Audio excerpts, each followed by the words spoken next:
Do you think, having watched the Trump administration act over these past few months, is their end game eventually full-on replacement of the communist regime there, or do you think, as in Venezuela, we could see some sort of transition to someone they might be more inclined to work with within fundamentally the same regime?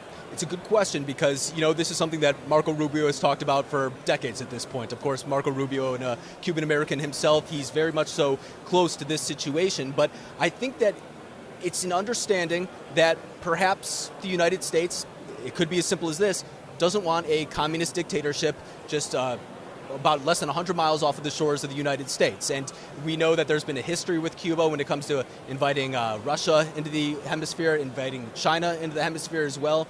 And perhaps it's the idea that, they can make those decisions internally if they want. They could start making reforms. They could start perhaps having elections. But I think at this point right now, what you do see is this execution of soft power for now, and hoping that that is enough to make an internal movement either from the government itself or from the people living in Cuba, because we know that outside of Cuba there's a large diaspora that is very much so looking for regime change. But I think the Venezuela model is something that President Trump has seen to be successful so far. I wouldn't say that he's ruled that out so far in Cuba.